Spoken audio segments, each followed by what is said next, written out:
Indian national കോൺഗ്രസിൻ്റെ ഹൈക്കമാൻഡിന് സുനിൽ കനകോലു വളരെ കൃത്യമായിട്ടുള്ള ഒരു റിപ്പോർട്ട് സമർപ്പിച്ചിരിക്കുന്നു. ആ റിപ്പോർട്ടിൽ നിന്നും പറയുന്ന ഒരു പ്രധാനപ്പെട്ട കാര്യം, വലിയ ഒരു വിജയം ഉണ്ടാകാൻ സാധ്യതയില്ല, പക്ഷേ ഒരു 80 സീറ്റുകൾക്കടുത്തേക്കുള്ള ഒരു വിജയം മാത്രമേ ഉണ്ടാകാൻ സാധ്യതയുള്ളൂ. ഒരു പക്ഷേ അതിലേക്ക് അല്പം കുറഞ്ഞാൽ പോലും നേരിയ മാർജിനുള്ള വിജയം മാത്രമേ കോൺഗ്രസിന് പ്രതീക്ഷിക്കാൻ കഴിയൂ എന്നുള്ള ഒരു റിപ്പോർട്ടാണ് കൊടുത്തിരിക്കുന്നത്. അപ്പോൾ ആ റിപ്പോർട്ട് കൊടുത്തതിൻ്റെ അടിസ്ഥാനത്തിൽ ഏതാണ്ട് ഹൈക്കമാൻഡ് തന്നെ, പ്രത്യേകിച്ചും രാഹുൽ ഗാന്ധി തന്നെ കെ.സി. വേണുഗോപാൽ കേരളത്തിലെ മുഖ്യമന്ത്രി ആകട്ടെ എന്നൊരു നിലപാടിലേക്ക്, മൗനാനുവാദത്തിലേക്ക് കൂടി എത്തിയിട്ടുണ്ടോ എന്ന് വേണം നമ്മൾ സംശയിക്കാൻ, കിട്ടുന്ന റിപ്പോർട്ടുകളൊക്കെ തന്നെ ശരിയാണെങ്കിൽ. ഇതിൻ്റെ പ്രധാനപ്പെട്ട കാരണം, ഇപ്പോൾ കെ.സി. വേണുഗോപാൽ ഈ തെരഞ്ഞെടുപ്പിൽ ഏതാണ്ട് മുഴുവൻ സമയവും തന്നെ കേരളത്തിൽ നിന്നുകൊണ്ട് തന്നെ അദ്ദേഹം വർക്ക് ചെയ്യുകയായിരുന്നു. ഏറ്റവും താഴേക്കിടയിലുള്ള ബൂത്ത് തലങ്ങൾ, മണ്ഡലം തലങ്ങൾ വരെയുള്ള സ്ഥലങ്ങളിലേക്ക് പോലും കോൺഗ്രസിൻ്റെ ഫണ്ട് എത്തിക്കുന്നതിലും, അതുപോലെ തന്നെ മറ്റ് കോൺഗ്രസിൻ്റെ അഖിലേന്ത്യാ തലത്തിലുള്ള പല നേതാക്കന്മാരും നിരീക്ഷകരായി പല മണ്ഡലങ്ങളിലും, അതായത് ആലപ്പുഴയിലും അതുപോലെ കുട്ടനാട്ടിലും കോഴിക്കോടും ഒക്കെ തന്നെ പല മണ്ഡലങ്ങളിലും നിരീക്ഷകരായി എത്തിയിട്ടുണ്ടായതും അവരെല്ലാവരെയും തന്നെ കോർഡിനേറ്റ് ചെയ്തതുമൊക്കെ തന്നെ കെ.സി. വേണുഗോപാലാണ് എന്നുള്ളതാണ് യാഥാർത്ഥ്യം. എന്ന് പറഞ്ഞാൽ കുറേ കൂടി സൂക്ഷ്മമായ തലത്തിൽ ഇവിടെ ഇത്തവണ വിജയിപ്പിച്ചെടുക്കുന്നതിന് വേണ്ടിയുള്ള പ്രവർത്തനങ്ങൾ കെ.സി. വേണുഗോപാൽ നടത്തിയിരുന്നു. കൂടാതെ ഇവിടെ മത്സരിച്ചിട്ടുള്ള കോൺഗ്രസിൻ്റെ MLA സ്ഥാനാർത്ഥികളിൽ ഏതാണ്ട് മഹാഭൂരിപക്ഷം പേരും, ഏതാണ്ട് 60ഓളം പേരെയും തീരുമാനിച്ചിട്ടുള്ളത് അദ്ദേഹത്തിൻ്റെ ആളുകൾ എന്നുള്ള നിലക്ക് കൂടിയാണ്. വളരെ ചുരുക്കം പേർക്ക് മാത്രം, ഒരു 10, 15, 20 പേരെ മാത്രമേ VD സതീശൻ്റെ ആളുകളായി നമുക്ക് കണക്കൂട്ടാൻ കഴിയൂ. അതിനേക്കാൾ കുറവ് ആളുകൾ മാത്രമേ രമേശ് ചെന്നിത്തലയുടേതായിട്ട് നമുക്ക് കണക്കൂട്ടാൻ കഴിയൂ.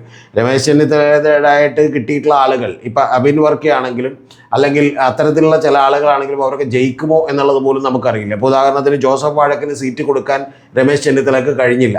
അതുപോലെ തന്നെ VD സതീശൻ്റെ കൂട്ടത്തിലുള്ള ആളുകൾ എന്ന് പറഞ്ഞിട്ടുണ്ടെങ്കിൽ, ഇപ്പോൾ കൊച്ചിയിൽ നിന്ന് മത്സരിച്ചിട്ടുള്ള മുഹമ്മദ് ഷിയാസ്, അദ്ദേഹം ജയിക്കുമെന്ന് ഇപ്പോൾ യാതൊരുവിധ സാധ്യതകളും കാണുന്നില്ല. തോക്കാനാണ് സാധ്യത.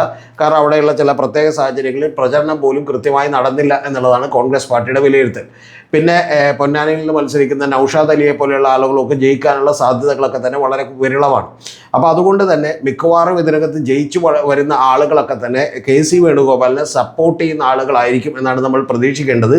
ഇപ്പോൾ മുഖ്യമന്ത്രി ചർച്ചകളൊക്കെ നിങ്ങൾ അവസാനിപ്പിക്കണം എന്ന് പറഞ്ഞിട്ട് പോലും ഇപ്പോൾ ഇന്ന് PM നിയാസ് എന്ന് പറയുന്ന, അതായത് കോഴിക്കോട് കോർപ്പറേഷൻ മേയർ സ്ഥാനാർത്ഥിയായി മത്സരിച്ച KPCC ജനറൽ സെക്രട്ടറി ആയിട്ടുള്ള, കോഴിക്കോട്ടിലെ പ്രബലനായിട്ടുള്ള നേതാവായിട്ടുള്ള PM നിയാസ് അടക്കമുള്ള ആളുകൾ കെ.സി. വേണുഗോപാലിനെ പിന്തുണച്ചുകൊണ്ട് രംഗത്തേക്ക് വന്നിട്ടുണ്ട്. അപ്പം ഞാൻ പറഞ്ഞു വന്നത്, ഇത്തരത്തിൽ വലിയൊരു പിന്തുണ കെ.സി. വേണുഗോപാലിന് പാർലമെൻ്ററി പാർട്ടിയിൽ ഇവിടെ ലഭിക്കാനുള്ള സാധ്യതകളുണ്ട്. അങ്ങനെ ലഭിച്ചാൽ ഉറപ്പായിട്ടും ഏതാണ്ട് 7 കൊല്ലമായി ഓൾ ഇന്ത്യ അഖിലേന്ത്യാ സംഘടനാകാര്യ ജനറൽ സെക്രട്ടറി ആയിരിക്കുന്ന, കോൺഗ്രസിൽ രണ്ടാമനായിരിക്കുന്ന ആളാണ് കെ.സി. വേണുഗോപാൽ എന്ന് പറയുന്നത്. എന്ന് പറഞ്ഞാൽ സംഘടനയിൽ ഇപ്പോൾ നമുക്കറിയാം, ഈ പറയുന്ന അവിടുത്തെ AICCയുടെ പ്രസിഡൻ്റ് ഉണ്ട്, മല്ലികാർജുൻ ഖാർഗെ ഉണ്ട് എന്നൊക്കെ നമുക്കറിയാം. പക്ഷെ അതിലൊന്നും കാര്യമില്ല. കാരണം രാഹുൽ ഗാന്ധി കഴിഞ്ഞാൽ ഏറ്റവും പവർഫുൾ ആയിട്ടുള്ള, ദ മോസ്റ്റ് പവർഫുൾ പേഴ്സൺ എന്ന് പറയുന്നത് കെ.സി. വേണുഗോപാലാണ്. അപ്പോൾ കെ.സി. വേണുഗോപാലിനെ സംബന്ധിച്ചിടത്തോളം അത്തരത്തിലുള്ള ഒരു സംഘടനയിലെ ഒരു സാന്നിധ്യമായി മാറുക എന്നുള്ളതിനേക്കാൾ അദ്ദേഹത്തെ സംബന്ധിച്ചിടത്തോളം അതിനേക്കാൾ വലിയൊരു പോസ്റ്റ് എന്ന് പറയുന്നത് കേരള മുഖ്യമന്ത്രിയാണ്. ആ കേരള മുഖ്യമന്ത്രി വേറെ ആരെങ്കിലും ആണെങ്കിൽ ഉറപ്പായിട്ടും പിന്നീട് ഒരിക്കലും ഇതുപോലുള്ളൊരു വലിയ എല്ലാം കൊണ്ടും അനുകൂലമായിട്ടുള്ളൊരു സാഹചര്യം ഉണ്ടായിക്കൊള്ളണമെന്ന് നിർബന്ധമില്ല. അതുപോലെ അത് വേറെ ആരെങ്കിലും മുഖ്യമന്ത്രി ആയാലും കൂടെ നിൽക്കുന്ന ആളുകളൊക്കെ തന്നെ എപ്പം മറുകണ്ഠം ചാടി എന്നുള്ളത് ചോദിച്ചാൽ മതി. അപ്പോൾ അതുകൊണ്ട് തന്നെ അത് കോൺഗ്രസ് ആയതുകൊണ്ട് ഇതെല്ലാം സംഭവിക്കുമെന്നറിയാവുന്ന കെ.സി. വേണുഗോപാൽ ഏതാണ്ട് പിടിമുറുക്കിയിരിക്കുന്നു പാർട്ടിയിൽ എന്നുള്ളതാണ്. കെ.സി. വേണുഗോപാലിനോടൊപ്പം ഒരു മന്ത്രിയായി VD സതീശൻ തുടരുമോ ഇല്ലയോ എന്നുള്ളത് മാത്രമാണ് നമ്മൾ കാത്തിരുന്ന് കാണേണ്ടത്. അല്ലെങ്കിൽ കെ.സി. വേണുഗോപാൽ എന്നെ സംബന്ധിച്ചോളം കെ.സി. വേണുഗോപാലിനെ ഒതുക്കണമെന്നുണ്ടെങ്കിൽ VD സതീശനും അതുപോലെ രമേശ് ചെന്നിത്തലയുമായി ഒരു ടൈപ്പ് ഉണ്ടാക്കണം. പക്ഷേ അങ്ങനെ ടൈപ്പ് ഉണ്ടാക്കിയാൽ പോലും അതിനെ അതിജീവിക്കാൻ കഴിയുന്ന കരുത്ത് എല്ലാ സംഘടനാ മിഷണറികളിലേക്ക്, ഇപ്പോൾ ഉദാഹരണത്തിന് ബിനു ചുള്ളിയിൽ പോലെയുള്ള ചില നേതാക്കന്മാരെ യൂത്ത് കോൺഗ്രസിലേക്ക്, മോജി ജനീഷിനെ പോലെയുള്ള ആളുകളേക്ക് വെച്ചത് മുതൽ ഏതാണ്ട് സംഘടനാ രംഗത്തുമൊക്കെ കെ.സി. വേണുഗോപാൽ വളരെ കൃത്യമായി പിടിമുറുക്കുകയും പാർലമെൻ്ററി പാർട്ടിയിൽ സ്വന്തം ഭൂരിപക്ഷം ഉറപ്പാക്കാൻ കഴിയുകയും ചെയ്യുന്നതിനോടൊപ്പം നിങ്ങളൊന്ന് മനസ്സിലാക്കണം, വളരെ കൃത്യമായി ഹൈക്കമാൻഡിൻ്റെ പിന്തുണയും കൂടി അദ്ദേഹം നേടിയെടുത്തിരിക്കുന്നു എന്നുള്ളതാണ് വാസ്തവം. അങ്ങനെ നേടിയെടുക്കുക വഴി ഏതാണ്ട് മുഖ്യമന്ത്രി സ്ഥാനത്തേക്ക് അദ്ദേഹം കൂടുതലായി അടുത്തുകൊണ്ടിരിക്കുന്നു എന്നുള്ളതാണ്. ഇതിൽ രമേശ് ചെന്നിത്തലയുടെ റോൾ വളരെ പരിമിതമാണ്. പക്ഷേ VD സതീശനാണ് അതിൽ ആകെ ഒരു പ്രശ്നമായി നിൽക്കാൻ പോകുന്നത്. പക്ഷേ VD സതീശനെ സംബന്ധിച്ചിടത്തോളം അദ്ദേഹം ഇതുവരെ മന്ത്രി പോലും ആയിട്ടില്ല. അപ്പോൾ ഇത്തവണ വലിയൊരു പോർട്ട്ഫോളിയോ കൊടുക്കാമെന്നും അതിനുശേഷം അതിനുശേഷം ഉറപ്പായിട്ടും മുഖ്യമന്ത്രി സ്ഥാനം തന്നെ വീണ്ടും നൽകാമെന്നുമൊക്കെയുള്ള പല ഓഫറുകൾ അദ്ദേഹത്തിന് മുമ്പിൽ വെക്കാനുള്ള സാധ്യതകളുണ്ട്. അങ്ങനെ വെച്ചുകൊണ്ട് ഒരു അമിക്കബിൾ സെറ്റിൽമെൻറ്റിലേക്ക് എത്തിക്കൊണ്ട് KC വേണുഗോപാൽ ഇങ്ങോട്ട് രംഗപ്രവേശം ചെയ്യും.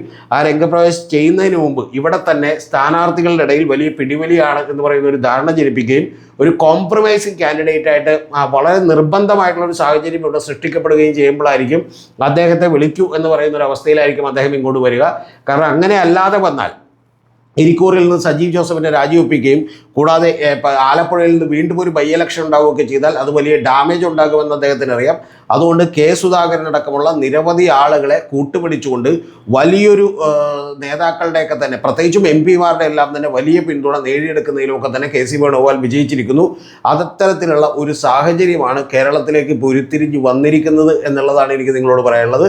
അപ്പോൾ KC വേണുഗോപാൽ അത്തരത്തിലുള്ള ഒരു സ്ഥലത്തേക്ക് എത്തുമ്പോൾ തീർച്ചയായിട്ടും UDF-ന് അധികാരം വന്നാൽ ഭൂരിപക്ഷം വന്നിട്ടുണ്ടെങ്കിൽ ഇതായിരിക്കും സംഭവിക്കുക. അതല്ലെങ്കിൽ പോലും പ്രതിപക്ഷ നേതാവ് സ്ഥാനം VD സതീശന് നഷ്ടപ്പെടും. ഇനി തോറ്റിട്ടുണ്ടെങ്കിൽ അടുത്ത ഒരു പ്രധാനപ്പെട്ട വിഷയം എന്ന് പറഞ്ഞാൽ KPCC പ്രസിഡന്റിനെയും മാറ്റാൻ ഹൈക്കമാൻഡ് ആലോചിക്കുന്നുണ്ട്.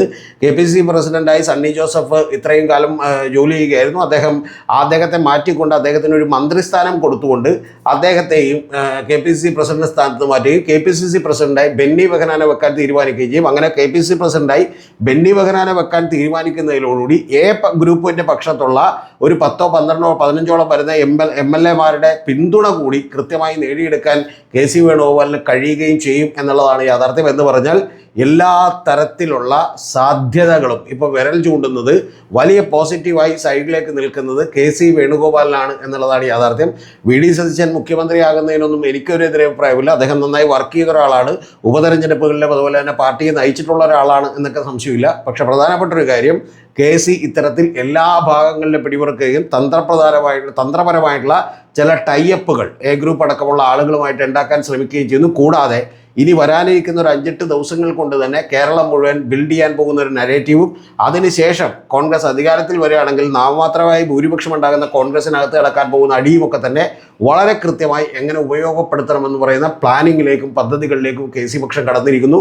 രണ്ടാമത് ഏറ്റവും പ്രധാനപ്പെട്ട കാര്യം KC വേണുഗോപാലിനെ അപകീർത്തിപ്പെടുത്താനും KC വേണുഗോപാലിൻ്റെ ബ്രാൻഡ് ഇമേജ് ഇടിക്കാനും ഒക്കെ വേണ്ടി വലിയ കൃത്യമായി VD സതീശന് വേണ്ടി ഒരു വിഭാഗം ആളുകൾ ബോധപൂർവമായി പണിയെടുത്തിരുന്നു എന്ന് പറയുന്ന ഒരു കാര്യവും അതിൽ വളരെ ശക്തമായവർ മുന്നോട്ട് പോയിക്കൊണ്ടിരിക്കുന്നു എന്ന് പറയുന്ന കാര്യവും പറഞ്ഞതിന് ശേഷം ഇനി ഒരു വിട്ടുവീഴ്ചക്കുമില്ല എന്നുള്ളത് കൂടിയാണ് KC പക്ഷം തീരുമാനിച്ചിട്ടുള്ളത്. KC വേണുഗോപാലൊക്കെ തീരുമാനിച്ചിട്ടുള്ളത്.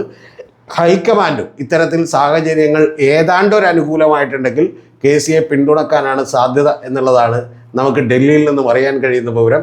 പക്ഷെ ഇതൊക്കെ സംഭവിക്കണമെങ്കിൽ ഈ വരുന്ന മെയ് 4-ന് UDF-ന് ഭൂരിപക്ഷം കിട്ടണം എന്നുള്ളതൊരു യാഥാർത്ഥ്യമാണ്. അതല്ലെങ്കിൽ ഇത്തരത്തിലുള്ള തയ്യാറെടുപ്പുകളും ചർച്ചകളും വിഫലമാവുകയും പിണറായി വിജയൻ തുടർന്ന് ഭരിക്കുകയും ചെയ്യും. അത് സംഭവിക്കാനാണ് കൂടുതൽ സാധ്യത.